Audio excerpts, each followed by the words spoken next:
Bonjour tout le monde, alors on va faire une petite vidéo aujourd'hui, alors qui ne va pas parler d'exercice à faire. L'idée c'est de faire un petit peu de théorie pour apprendre à connaître nos chiens un petit peu mieux, à comprendre pourquoi ils ont certains comportements qui ne nous paraissent pas forcément super évidents au premier abord, mais qui quand on les connaît un peu mieux le deviennent beaucoup plus, et à apprendre sur eux et à se renseigner. Donc ça va vraiment être une vidéo théorique. Je vous détaille juste un petit peu à la fin le jeu du sachet de thé que je vous ai mis en lien en image. Mais voilà, le gros de la vidéo, ça va surtout être de la théorie. On va parler du flair chez le chien. Pourquoi? Parce que nous, notre sens principal, c'est plutôt la vue. C'est pas le cas chez les chiens. Chez les chiens, c'est leur flair. Je fais juste une toute petite introduction préambule pour que vous puissiez comparer la différence entre la vue chez le chien et la vue chez l'humain. Je vous mets trois images. La première, c'est ce comparatif entre le spectre des couleurs vu par eux et vu par nous. Nous, on a un spectre de couleurs qui est supérieur au leur. Il y a des étapes que eux, ils n'ont pas. Ça, c'est la première chose. Ensuite, cette deuxième image, elle est intéressante parce qu'elle permet de voir l'angle de vue des chiens. Vous voyez que comme ils ont les yeux qui est quand même plus sur les bords, plus sur les côtés que nous, ils ont un angle de vue qui est plus large. Par contre, la zone devant eux où les deux yeux se chevauchent et où c'est bien net est plus réduite chez eux que chez nous. Conséquence, ils ont donc un plus grand angle de vue, mais les bords sont plus flous. Ça va leur permettre, entre autres, de détecter beaucoup plus facilement les objets, les choses en mouvement. Entre autres, une proie. La dernière image, c'est donc cette photo comparative où on voit bien les zones floues sur les bords. Voilà. C'est important parce que du coup, ça permet de comprendre pourquoi ils compensent avec autre chose, en l'occurrence leur flair. Mais par contre, tout petit point de détail, ils sont pas si mauvais que ça sur la vue, parce qu'il y a un point où ils sont quand même meilleurs que nous, c'est en termes de vision nocturne. Ils ont une vision nocturne qui est supérieure à la nôtre. Mais bon, sur une vision diurne, de jour, on est quand même un petit peu supérieur à eux, donc ils vont compenser avec leur flair.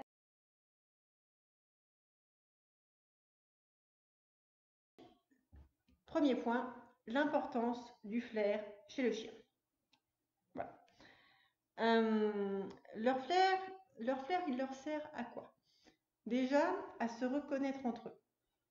On a tous déjà été confrontés au problème, dont je vous mets une petite photo pour illustrer, pour qu'on comprenne bien de quoi je parle, de deux chiens qui se rencontrent et qui vont tout de suite aller renifler les fesses du chien en face. Et donc ils mettent la tête sur le nez sur les fesses du congénère et ils tournent et ils tournent et ils tournent et ils nous font des nœuds avec les laisses. Vous voyez tous de quoi je parle, logiquement. Eh bien, tout simplement parce que ça leur permet, et on va expliquer pourquoi dans la partie anatomie, de se connaître, de faire connaissance. Sans ça, ils sont capables de déterminer le sexe du chien en face, son âge et son état émotionnel. Avec le nez, donc non seulement ils sont capables de se reconnaître entre eux, mais ils sont aussi capables de reconnaître les autres espèces. En balade, ils vont être capables, en reniflant, de dire ah bah tiens, il y a un chat qui est passé par là, ah bah tiens, il y a un chevreuil qui est passé par là, tiens, il y a un lapin. Voilà, ils reconnaissent les odeurs des autres animaux, ils sont capables de les identifier. Leur flair leur permet bien sûr de combler un besoin primaire qui est tout simplement le fait de trouver de la nourriture. Alors, historiquement, dans les débuts de la race, ça leur permettait de chasser. Maintenant, ça leur permet plus de trouver nos poubelles.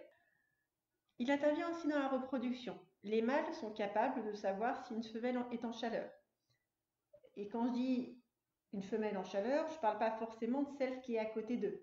Je parle aussi de celle qui est à plusieurs maisons d'écart chez un voisin à l'autre bout de la rue, voire dans la rue d'à côté.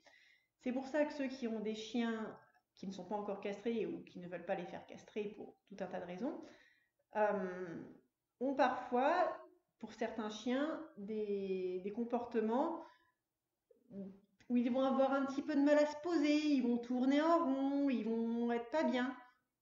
Eh bien, c'est tout simplement parce que 2 rues plus loin, il y a une chienne en chaleur et qu'ils le savent, ils le sentent.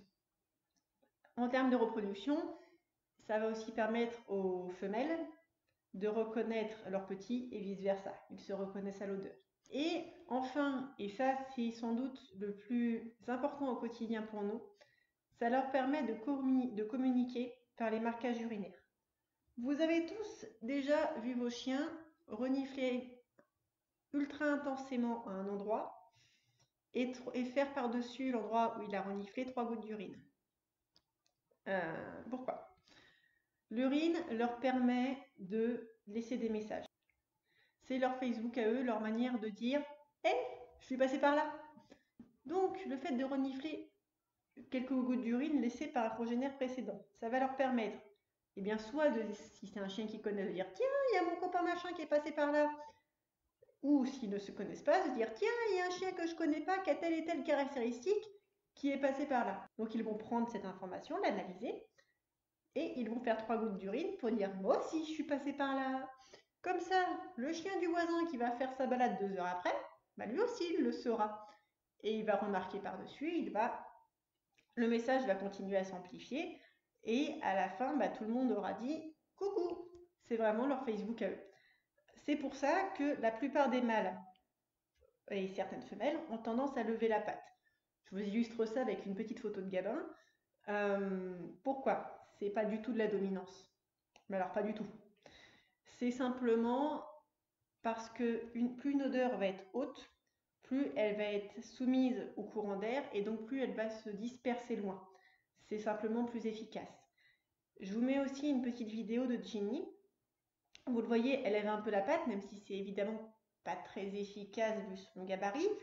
Mais derrière, vous la voyez, elle gratte le sol. Pourquoi elle gratte le sol? Parce qu'en faisant ça, elle disperse l'odeur. C'est aussi pour ça que vos chiens, et on expliquera pourquoi dans la partie anatomie, ont tendance à renifler les crottes de leurs congénères. C'est pareil, il y a des informations à prendre dessus. Enfin, les crottes de leurs congénères ou les crottes d'autres espèces. Il y a plein d'informations à prendre dessus. Nous, on trouve ça dégoûtant. Eux, c'est une super mine d'informations. Pour ceux qui avaient pris le temps de regarder la vidéo sur l'étude qui avait été faite sur la longueur de la laisse, le fait que plus les chiens avaient une longue longueur de laisse, voire étaient carrément lâchés, plus ils reniflaient. Je vous apprends rien, pour les autres, cette étude montrait que plus les chiens avaient de longueur, plus ils s'arrêtaient renifler et plus à l'arrivée de la balade, ils avaient un rythme cardiaque bas et plus ils étaient calmes et apaisés. Le fait de renifler leur permet vraiment de s'apaiser, de se calmer, de faire travailler leur mental et de se détendre. Ça les aide vraiment, vraiment, vraiment à redescendre en pression.